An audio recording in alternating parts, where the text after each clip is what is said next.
வணக்கம் நேயர்களே. நீதிமன்ற வளாகத்தில் போராட்டம் மற்றும் பேரணி நடத்துவது போன்ற செயல்களில் ஈடுபடும் வழக்கறிஞர்கள் மீது நடவடிக்கை எடுக்கப்படும் என்ற சட்டத்தில் திருத்தம் கொண்டு வந்ததற்கு எதிர்ப்பு தெரிவித்து சென்னையில் வழக்கறிஞர்கள் இன்று பேரணியில் ஈடுபட்டனர். இதுகுறித்து இன்றைய நிகழ்வுகள் நிகழ்ச்சியில் பார்க்கலாம்.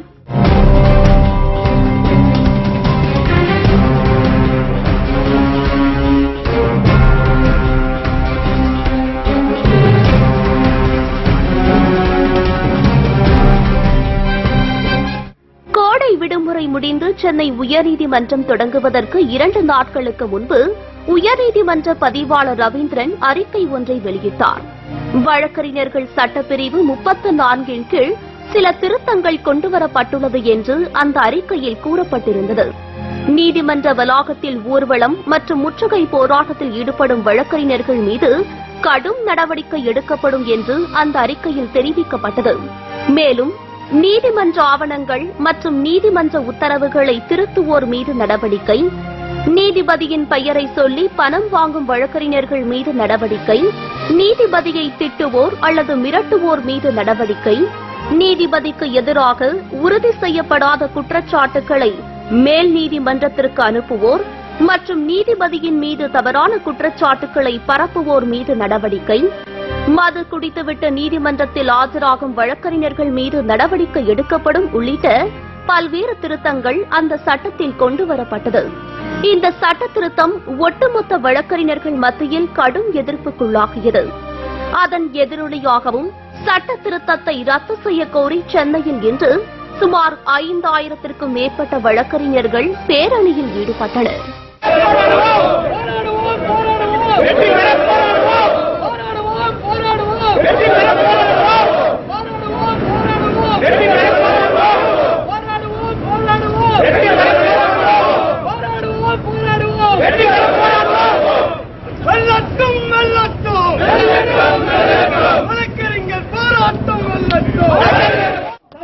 இந்த புதிய சட்ட திருத்த விதிமுறை ஒவ்வொரு வழக்கறிஞருடைய அடிப்படை உரிமையை பறிப்பதாக இருப்பதனால் அனைவரும் உணர்ச்சி வசப்பட்டு அவருடைய வாழ்வாதாரத்தை பறித்துவிட்டதாக கருதி இங்கு கூடியிருக்கிறார்கள்.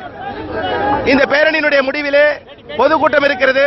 அந்த பொதுக்கூட்டத்திலே சொல்லப்படும் கருத்துக்களின் அடிப்படையிலே தீர்மானங்கள் நிறைவேற்றப்படும்.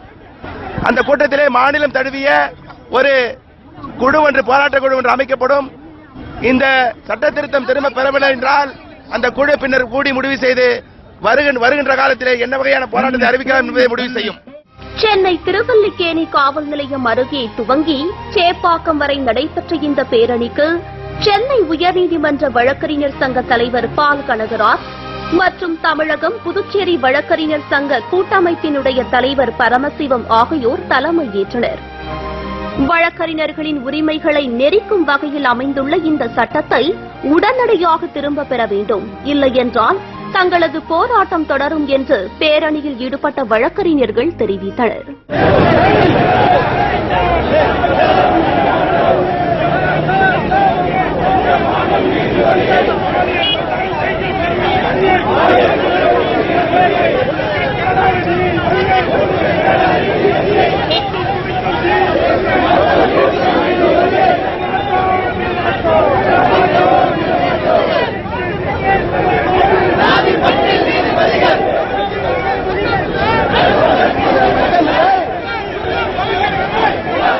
நண்பர்களே, தற்போது அகில உலகமே நம்மை பார்த்துக் கொண்டிருக்கிறது. எனவே நாம் ஜனநாயக ரீதியாக அகில உலகத்துக்கும் நம்முடைய தீர்மானத்தை படிக்க போகிறோம். இந்த ப்ரப்போஸ் தீர்மானத்தை அகில உலகத்துக்கும் நாம் படிக்க போறோம். நாம் நேர்மையானவர்கள், ஜனநாயகவாதிகள், மக்கள் உரிமைகள் எங்கே பறிக்கப்பட்டாலும் போராடுவோர்கள் என்பதை மக்களுக்கு நாம் காட்டியாக வேண்டும். நம்மை பற்றி ஒரு மோசமான சித்திரத்தை இன்றைக்கு வரைந்து வைத்திருக்கின்றார்கள். அதனை நாம் தூளாக்க வேண்டும். ஒன்றுபட்டால் உண்டு வாழ்வே, நம்மில் ஒற்றுமை நீங்கள் அனைவருக்கும் தாழ்வு என்பது புரட்சிக்கவின் வைப்போனார். To vote with withdraw the amendments brought to the rules under 34(1). எனவே உடனடியாக இந்த அனைத்து அமெண்ட்மெண்டையும் உயர்நீதிமன்றம் திரும்ப பெற வேண்டும் என்பது 2வது கோரிக்கை.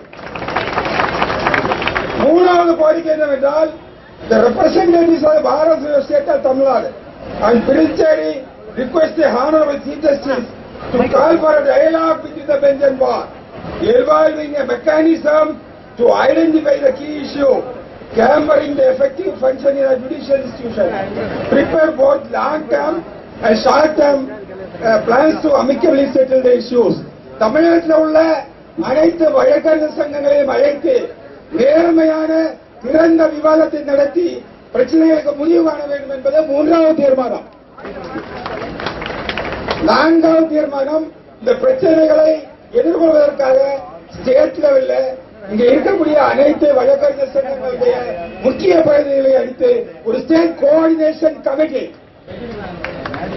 5வது தீர்மானம் என்னன்னா, இதோட முடிச்சு போறதில்லை, இதை நாம் வெளியுறத்துக்கு வெளிச்சம் போட்டு பார்க்க வேண்டும்.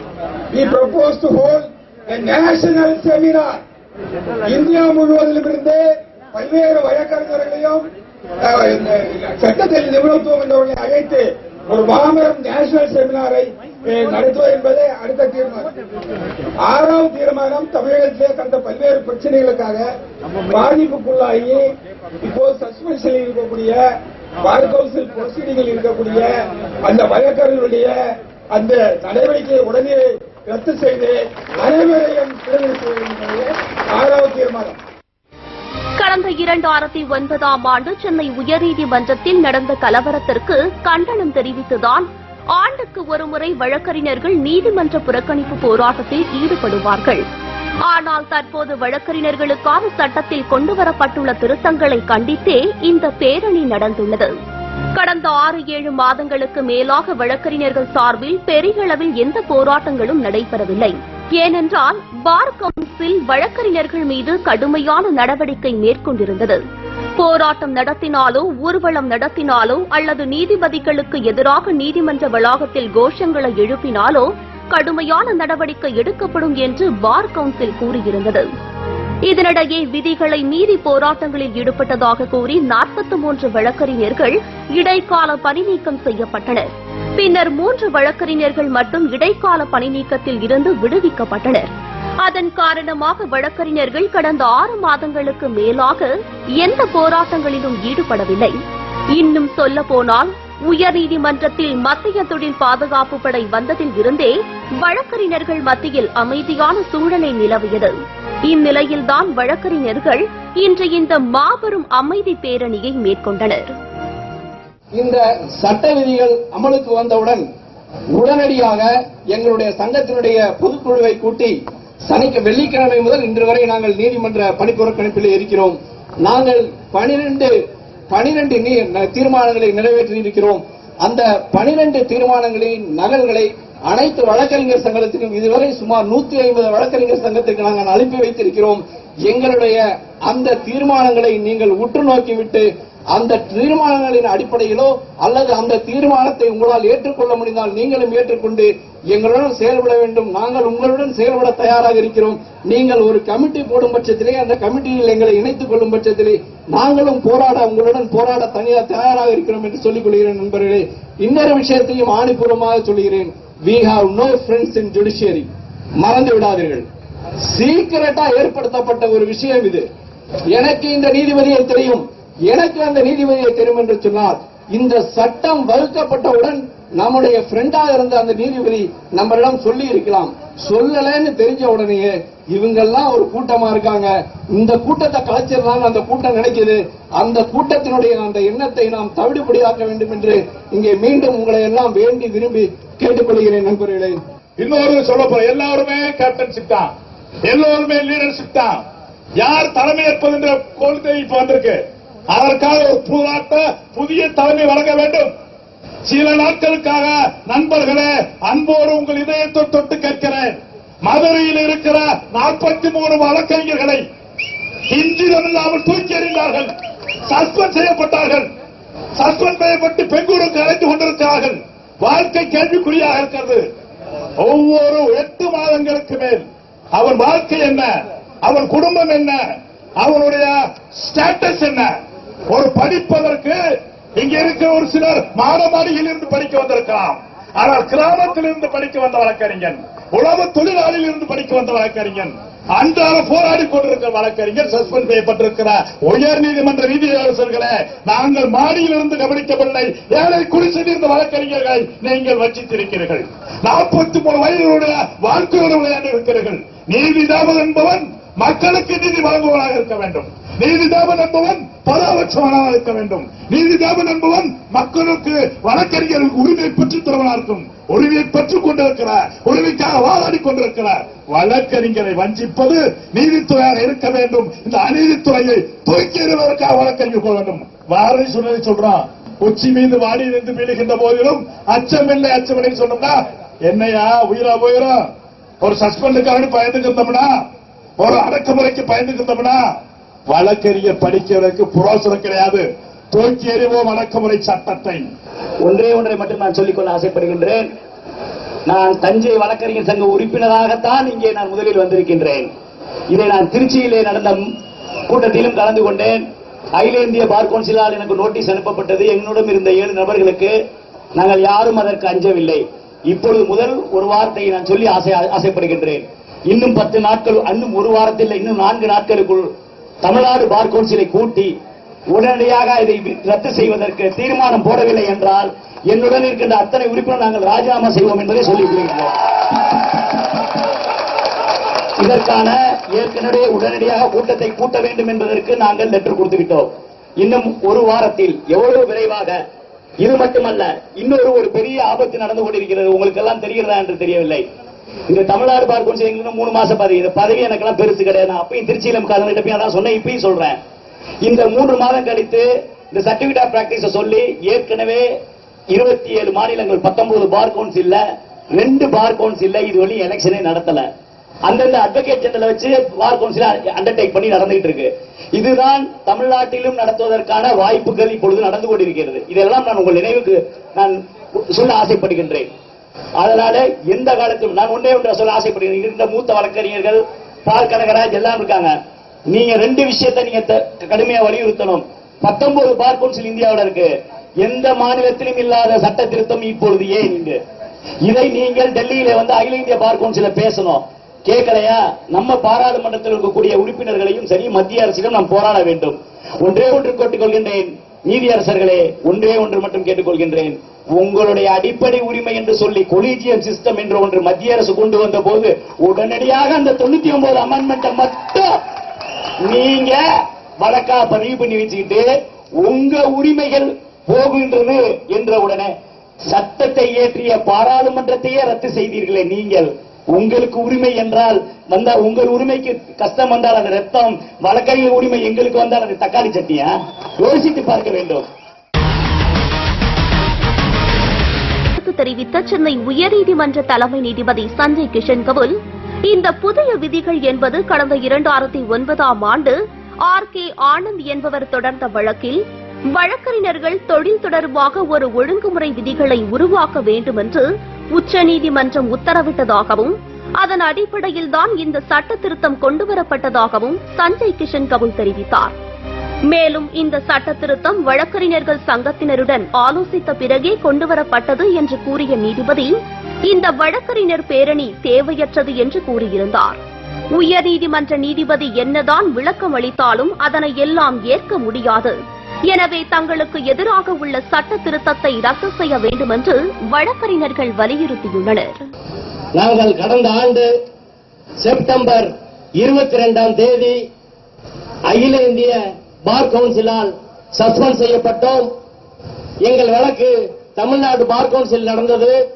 உயர்நீதிமன்ற உத்தரவின் பேரிலே பெங்களூருக்கு மாற்றப்பட்டு கடந்த 9 மாத காலமாக வாரம் பெங்களூருக்கு அலைந்து கொண்டிருக்கிறோம்.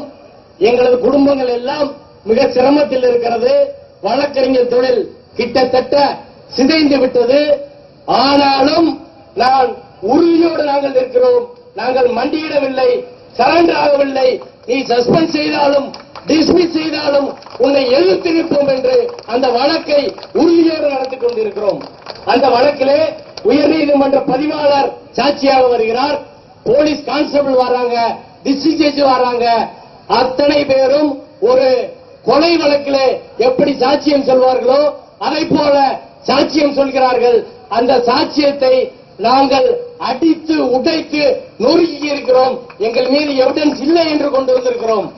அந்த வழக்கிலே வரும் ரெஜிஸ்ட்ராரிடம் போலீசாரிடம் கேட்டபோது சாட்சி கூண்டிலை ஏற்றி குறுக்கு விசாரணை செய்த போது அவர்கள் உயர்நீதிமன்றம் சொல்லித்தான் நாங்கள் சாட்சி சொல்கிறோம், உயர்நீதிமன்றம் தான் அபிடவிட்டை தயாரிக்கிறது, உயர்நீதிமன்ற நீதிபதிகள் எங்களை சாட்சி சொல்கிறார்கள் என்று கூண்டிலே ஏறி சாட்சி சொல்லியிருக்காங்கப்பா. நாங்கள் தனியா சொல்ல சாட்சி சொல்லி இருக்கிறார்கள். வழக்கிலே பதிவாயிருக்கிறது. இதுதான் பிரச்சனை. மதுரை வழக்கறிஞர்களை ஒடுக்குவதற்காக மதுரை வழக்கறிஞர் ஹெல்மெட்ல போறாங்க, ஒடுக்குவதற்காக செய்கிறோம் என்று சொன்னார்கள். அடுத்து சென்னை வழக்கறிஞர்கள் சஸ்பெண்ட் செஞ்சாங்க, சிஐ சஸ்பெண்ட் செஞ்சாங்க. இன்னைக்கு இந்த ஒழுங்குமுறையை கொண்டு வந்திருக்கிறார்கள், பார் கவுன்சில் அதிகாரத்தை தூக்கி இருக்கிறார்கள். அப்ப நீதிபதிகள் மதுரை வழக்கறிஞர்களை ஒடுக்குவதற்காக நாங்கள் அந்த நடவடிக்கை எடுத்தோம் என்று சொன்னது போய் தமிழக வழக்கறிஞர்களை ஒடுக்குவதற்காகத்தான் முதல் சதி திட்டம் அது. இது கடைசியில் இங்கு வந்திருக்கு என்பதுதான் உண்மை.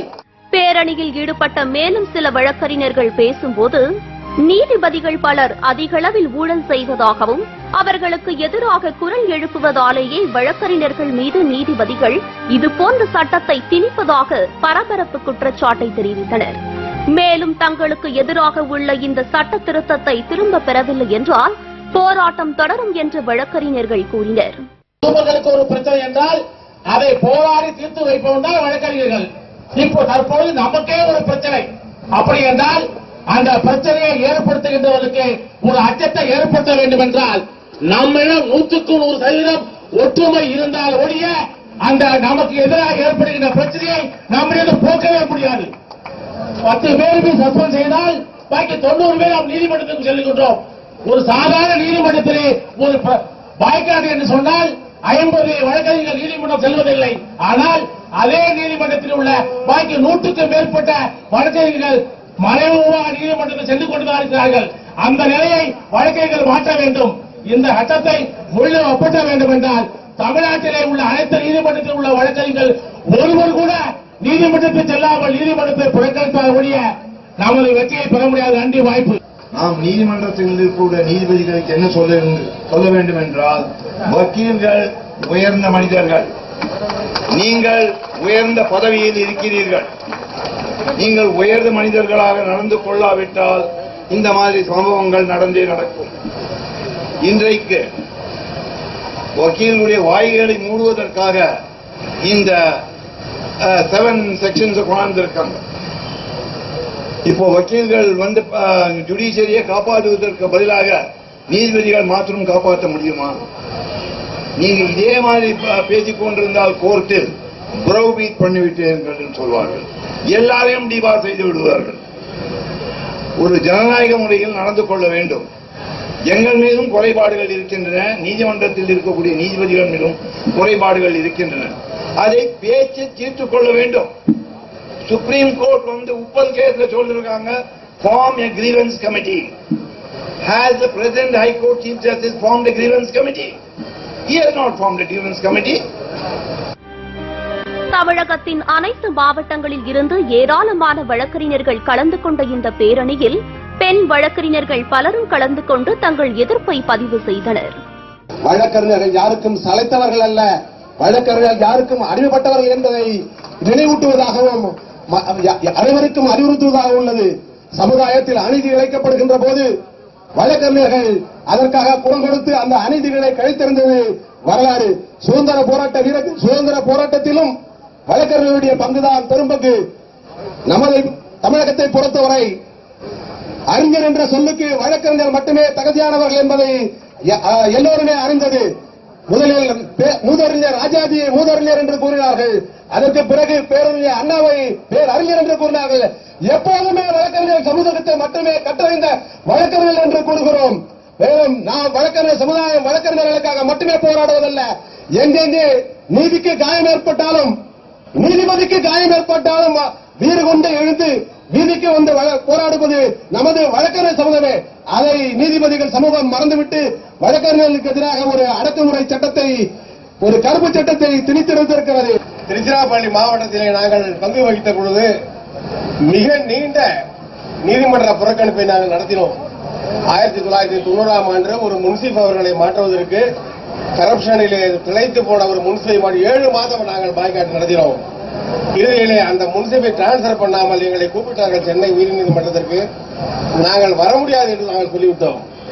எப்பொழுது ஒரு ஆவணத்துக்கு உட்பட்ட ஒரு நீதிபதியை நீங்கள் மாற்ற முடியாது என்று சொல்லிவிட்டீர்களோ அப்பொழுது உங்களை நாங்கள் பேச தயாராக இல்லை என்று நாங்கள் கூறிவிட்டோம்.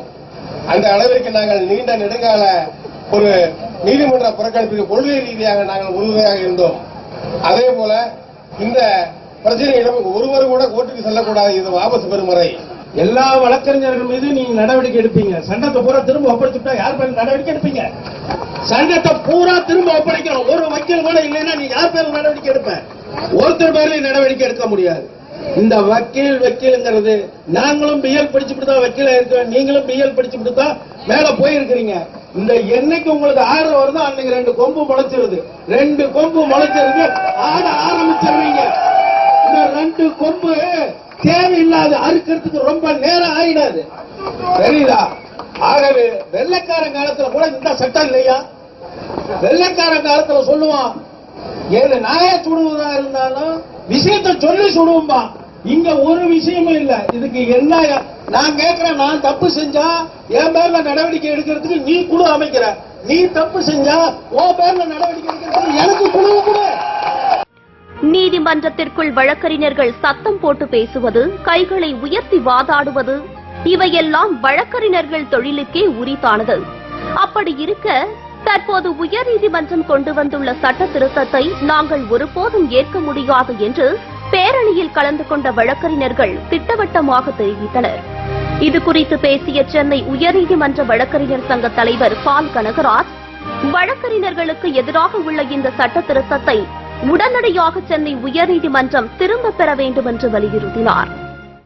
இந்த பேரணியை நாம் நடத்தியிருப்பதற்கு காரணமே நாங்கள் எல்லாம் ஒற்றுமையாகத்தான் இருக்கிறோம். இதற்கு முன்னர் நடந்த சில நிகழ்வுகளிலே அத்தனை சங்கங்களும் ஒன்று சேரவில்லை, ஆகவே நாம் அவர்களை பிரித்து விட்டோம் என்ற மனக்கணக்கு போட்டிருந்த நீதித்துறைக்கு நாங்கள் பிரியவில்லை. சரியான காரணம் என்று ஒன்று இருந்தால் நாங்கள் எல்லோரும் ஒற்றுமையாகத்தான் இருப்போம். அந்த காரணம் தான் எங்களை ஒன்று சேர்க்கும். அந்த காரணத்தை நீங்கள் தான் எங்களுக்கு தந்திருக்கிறீர்கள். இந்த காரணம் உங்களுக்கே தெரியும். நீங்களும் வழக்கறிஞராக இருந்த நீதிபதியானவர்கள் தான். நிச்சயமாக ஒவ்வொரு வழக்கறிஞர்களுக்கும் எதிரானது. ஒவ்வொரு வழக்கறிஞர்களும் இதனால் தொழில் செய்வது பாதிக்கப்படும், அவர்கள் தொழில் சுதந்திரத்தை பாதிக்கும் என்பதை உணர்ந்தும் நீங்கள் எங்களை அடக்க வேண்டும் என்று இந்த சட்டத்தை போட்டிருக்கிறீர்கள் என்று சொன்னால் எங்களுடைய ஒற்றுமையை காட்டியிருக்கிறோம். நீங்கள் உடனடியாக அதை திரும்பப் பெற வேண்டும். இத்தனை எதிர்ப்புகளுக்கு மத்தியில் நீதித்துறையில் இருப்பவர்களுக்கு எதிராக குற்றச்சாட்டுகள் அனுப்பக்கூடாது என்பது ஊழலுக்குதான் வழிவகுக்கும் என்றும் சில வழக்கறிஞர்கள் கருத்து கூறுகின்றனர். வழக்கறிஞர்களுக்கான சட்ட திருத்தத்தில் தொடர்ந்து பல்வேறு கருத்துக்கள் நிலவி வருகிறது.